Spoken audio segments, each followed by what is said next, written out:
Let's fight बयानबाजी। दिल्ली में राष्ट्रपति से मुलाकात के बाद राज्यसभा सांसद राघव चड्ढा ने आम आदमी पार्टी और पंजाब सरकार पर आरोप लगाया है। उन्होंने कहा है कि बीजेपी में शामिल होने के बाद आम आदमी पार्टी और पंजाब सरकार बदले की भावना से काम कर रही है। जो सांसद अपने संवैधानिक अधिकार का इस्तेमाल करते हुए पार्टी छोड़कर गए हैं, उन्हें निशाना बनाने के लिए राज्य की मशीनरी का इस्तेमाल किया जा रहा है। उन्होंने कहा है कि पंजाब में आम आदमी पार्टी कुछ महीनों में खत्म हो जाएगी। जल्द ही इनका सफाया होने वाला है। आम आदमी पार्टी को छोड़ भारतीय जनता पार्टी में विलय करने के बाद एक प्रतिशोध और बदले की आग में जल रही पंजाब सरकार और आम आदमी पार्टी ने जिस प्रकार से वेंडेटा पॉलिटिक्स और बदले की भावना से प्रेरित होकर पंजाब की स्टेट मशीनरी का इस्तेमाल करके तमाम वे सांसद जिन्होंने संविधान के प्रावधानों का इस्तेमाल करते हुए आम आदमी पार्टी से अपनी असहमति दर्ज कराते हुए उसे त्यागा, इस सारी वारदातों को, कथन को हमने आज ऑनरेबल प्रेसिडेंट ऑफ इंडिया के समक्ष रखा और सीधे तौर पर यह बात कही। और मैं आम आदमी पार्टी को भी यह बात कहना चाहता हूं कि जब तक थे आज्ञाकारी तभी तक थे संस्कारी, साथ छोड़ते ही बता दिया हमें भ्रष्टाचारी। जो लूट खसूट को कहते हैं कट्टर ईमानदारी, आप ही बताइए आखिर उनसे कैसे कोई निभाए यारी। आम आदमी पार्टी की पंजाब सरकार चंद महीनों की सरकार है। अब उनका बहुत जल्द पंजाब से सफाया होने जा रहा है। उसके बाद ये तमाम लोग शताब्दी में बैठकर दिल्ली पहुंच जाएंगे। तो इनके डर और इनकी धमकियों से आप बिल्कुल भी अपने आप को इन्फ्लुएंस मत होने दीजिए। कानून के तहत और देश हित में फैसले लीजिए।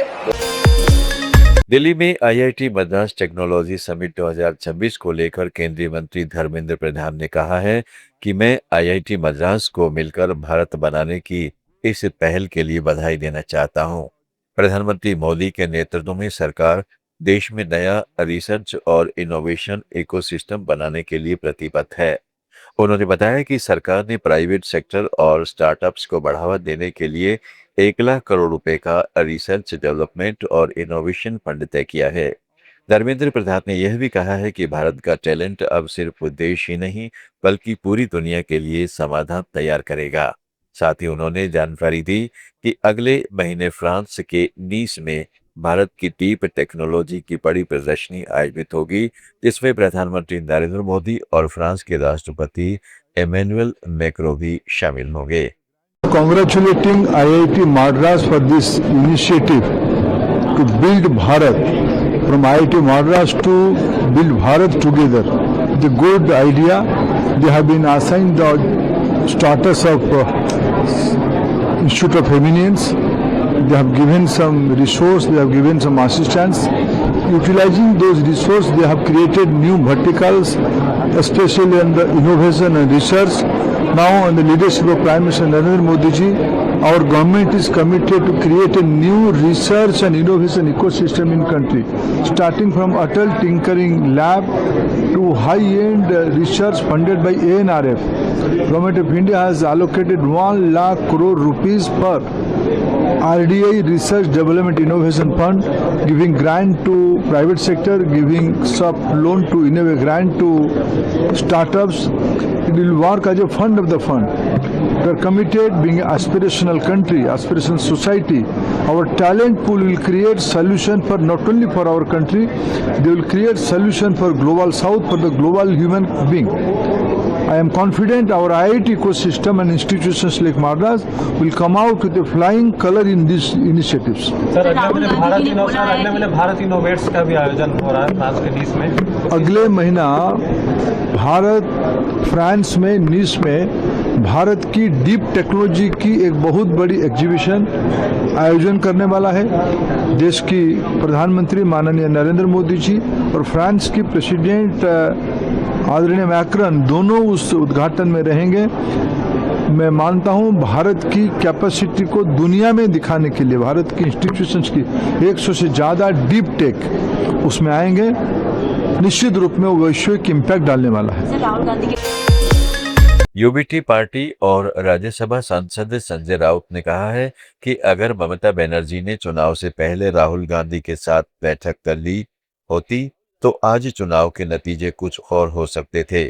राउत ने इस बयान के बाद सियासी हलकों में नई चर्चा शुरू हो गई है कि विपक्ष की एकजुटता की कमी कहीं न कहीं चुनावी परिणामों को प्रभावित कर गई। राज्यसभा सांसद संदीप पाठक ने एक बयान दिया है। उन्होंने कहा है कि संविधान के तहत मिले अधिकार का इस्तेमाल करते हुए आम आदमी पार्टी छोड़ने का फैसला लिया था। उन्होंने आरोप लगाया कि आप अब फर्जी एफआईआर के जरिए उन्हें डराने की कोशिश कर रही है। पाठक ने साफ कहा है कि वे इस मामले में कानूनी लड़ाई लड़ेंगे और देश हित में काम करते रहेंगे। अब इस बयान के बाद सियासी माहौल और गर्मा गया है। में आए, यहाँ रहते हुए अपनी सैद्धांतिक कारणों से कई सारी विसंगतियों को देखकर पार्टी बदलने का फैसला लिया, जो संविधान ने हमें जो अधिकार दिया है उसके आधार पर। इस बात से डरकर, घबराकर जो आम आदमी पार्टी अभी एफआईआर कर रहे हैं, फैक्ट्रियों में छापे मार रहे हैं, फर्जी एफआईआर के द्वारा डराने की कोशिश कर रहे हैं। मेरे बारे में इन्होंने 2 दिन चलाया, बता रहे हैं कि कई सारे लोग रेडी करके रखे हैं कि आप वहां जाओगे तो आप पर एफआईआर करेंगे। तो मैं कहना चाहता हूं, आप करो एफआईआर और फिर पीछे मत हटना उससे। हम लड़ेंगे कानूनी। मेरा यह मानना है कि आप जनता को और अपनी सरकार को एक ही तरीके से बचा सकते हैं और वो है अपने अच्छे काम। इन सारी गंदी चीजों से, इन सारे हथकंडों से आप सरकार नहीं बचा सकते। आपको अगर सरकार बचानी है, सरकार चलानी है, आपको सत्ता चाहिए तो आपको काम करना पड़ेगा। आप ईमानदारी से काम करिए, आपको कोई नहीं रोक रहा है। लेकिन इस तरीके से झूठे और फर्जी अगर एफआईआर करके अगर आप सोचोगे कि रोक लोगे तो यह संभव नहीं है। सर पर कफन बांधकर निकले और जो देश हित में सही है, जो देश के लिए सही है, वही कर रहे हैं। Thank you. संदीप जी, राघव आप बताइए, आपसे आपकी की मांग क्या थी? राष्ट्रपति से उन्होंने क्या आश्वासन दिया है? थोड़ी देर में भगवंत मान भी आने वाले हैं। महामहिम राष्ट्रपति जी से हमने जो कुछ दिनों में जो चल रहा है उसके बारे में बताया और उन्होंने हमें आश्वासन दिया कि संविधान के तहत जो भी प्रोटेक्शंस है, संविधान के तहत सारी मदद दी जाएगी। पूर्व बीजेपी सांसद किरण खेर ने पश्चिमी बंगाल चुनाव नतीजों पर प्रतिक्रिया दी है। उन्होंने इस धर्म की अधर्म पर जीत बताया। किरण खेर ने कहा है कि इस लड़ाई में अगर कोई अर्जुन है तो अमित शाह है और उनके पीछे श्री कृष्ण के रूप में नरेंद्र मोदी खड़े हैं। उन्होंने बंगाल की जनता और पार्टी कार्यकर्ताओं को बधाई दी और कहा है कि पिछले 15 सालों में जिन लोगों ने अपनी जान गंवाई, उनकी आत्मा को आज शांति मिली होगी। मैं इसको ऐसे देखती हूँ कि ये अधर्म पे धर्म की जीत है और इस धर्म के युद्ध में अगर कोई अर्जुन है तो वो अमित शाह जी हैं और उनके पीछे कृष्ण खड़े हैं, श्री नरेंद्र मोदी जी। बंगाल की जनता को सबको बधाई देती हूँ और उन सब कार्यकर्ताओं ने जिनके अपनी जान खोई पिछले 15 साल में वहाँ पर टीएमसी के गुंडा राज में, मैं उनकी आत्मा को आज शांति मिली होगी। बहुत खुश हूँ। दिल्ली में राष्ट्रपति द्रौपदी मुर्मू से मिलने के बाद पंजाब के मुख्यमंत्री भगवंत मान ने बयान दिया है। उन्होंने कहा है कि आम आदमी पार्टी के 7 राज्यसभा सांसदों का खुद को अलग पार्टी बनाकर भारतीय जनता पार्टी में शामिल होना गलत और असंवैधानिक है। उन्होंने इन सांसदों की सदस्यता रद्द करने की मांग की। साथ ही कहा है कि अगर केंद्र सरकार पंजाब में अपनी ताकत का गलत इस्तेमाल करती है तो सरकार कार्रवाई करेगी। पश्चिम बंगाल चुनाव नतीजे पर केंद्रीय मंत्री सुकांत मजूमदार ने कहा, मैं पश्चिम बंगाल की जनता को बहुत बहुत धन्यवाद देता हूं। जनता ने भाजपा को दोनों हाथ उठाकर आशीर्वाद दिया है। यह हम सभी के लिए सीखने वाली बात है कि किस तरह से देश में 3 बार प्रधानमंत्री चुनकर आने वाले प्रधानमंत्री मोदी ने खुद को इस काम के लिए लगाया था। मैं प्रधानमंत्री मोदी, गृह मंत्री अमित शाह और हमारे कार्यकर्ताओं का धन्यवाद करता हूँ।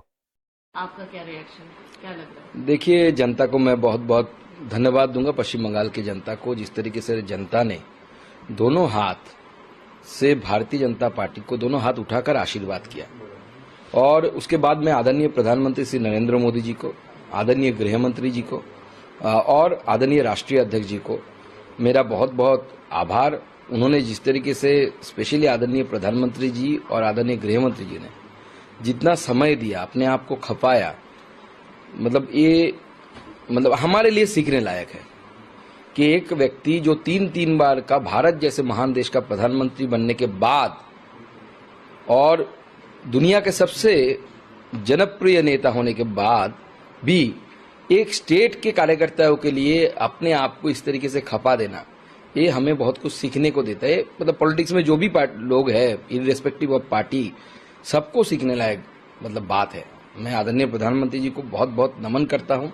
आदरणीय गृह मंत्री जी ने एक एक मेटिकुलसली एक जो प्लानिंग किया, एक एक सीट का, और पूरा जो टीम यहाँ पे था, अभी तक तो बिहाइंड द कर्टन काम कर रहे थे, नाम भी हम नहीं बोल रहे थे। बहुत पहले से सुनील बंसल जी लगे हुए थे, उन्होंने जो संगठन को जिस तरीके से बांधा, उनके साथ साथ अमित मालवीय जी, मंगल पांडे जी जुड़े। मंगल पांडे जी से पहले से अमित मालवीय जी जुड़े हुए थे। उसके बाद जब हमारे भूपेंद्र जी आ गए, तब सोने पे सुहागा हो गया। मुख्यमंत्री पुष्कर सिंह धामी ने यूसीसी और चुनाव नतीजों पर बयान दिया है। उन्होंने कहा है कि बंगाल में मिली जीत छोटी नहीं है और पीएम मोदी के नेतृत्व में डबल इंजन सरकार का काम देश के लिए विकास और सुशासन की मिसाल बना है। मुख्यमंत्री पुष्कर सिंह धामी ने यूनिफॉर्म सिविल कोड पर भी बात करते हुए कहा है कि उत्तराखंड में 2022 में इसे लागू किया गया था। उन्होंने इसे गंगा से जोड़ते हुए कहा है कि जैसे देवभूमि से निकलने वाली गंगा पूरे देश को जीवन देती है, वैसे ही यूसीसी भी उत्तराखंड से निकलकर देश भर को फायदा पहुंचाएगा। तिरुवनंतपुरम में कांग्रेस सांसद जेबी माथेर ने केरलम विधानसभा चुनाव 2026 में कांग्रेस की जीत पर कहा, हम बहुत खुश हैं क्योंकि केरलम के लोगों ने कांग्रेस और यूडीपी को बड़ी जीत दिलाई है। केरलम के लोग यही नतीजा चाहते थे। हम अपनी जिम्मेदारियों और वादों को समझते हैं। We are thrilled because people of Kerala have gifted a very decisive victory for Congress and for UDF. So it is a people's wish, and the people of Kerala wanted this result. Is very clear from this kind of absolute majority which we have received. So our celebrations are on. Yesterday in PCC office and as well as across Kerala there's been celebration. But more than celebration, we understand our responsibility towards the people, the promises we have made. Our aim will be to fulfill those promises in the best way possible. As far as BJP is concerned, yes, they have got 3 seats. BJP is a party which has government in the center. It's a national party. So 3 seats, in spite of all the great, the under deals, and see, we still maintain that CPM and BJP had a deal. But even in those places, we have overcome those challenges and we have crossed 100 itself marks that is the biggest story, and that is the real Kerala story. Rest everything is just a few small. Bihar के केंद्रीय मंत्री चिराग पासवान ने कहा, 5 राज्यों के परिणाम ऐतिहासिक हैं और पश्चिम बंगाल में भाजपा के नेतृत्व में सरकार बनने जा रही है। बंगाल, पुडुचेरी और असम को जीतना दर्शाता है कि देश की एक बड़ी आबादी प्रधानमंत्री मोदी पर विश्वास रखती है। मैं मानता हूं कि यकीनन ये 5 राज्यों के परिणाम अपने में ऐतिहासिक हैं, जहां एक तरफ बंगाल जैसे राज्य में भारतीय जनता पार्टी के नेतृत्व में अब सरकार बनने जा रही है, एक ऐसा किला जिसे विपक्ष मानता था कि कभी ध्वस्त नहीं किया जा सकता। ऐसे में कहीं ना कहीं बंगाल की जनता ने भी ये स्पष्ट संदेश देने का काम किया है कि विपक्ष की जो नकारात्मक सोच है, तुष्टीकरण की, अहिंसा की, भय फैलाने की, उसको नकारने का काम बंगाल की जनता ने किया है। मैं अपनी तरफ से अपनी पार्टी लोक जनशक्ति पार्टी राम बयानबाजी में आज इतना ही। जुड़े रहें लेट्स माइक के साथ।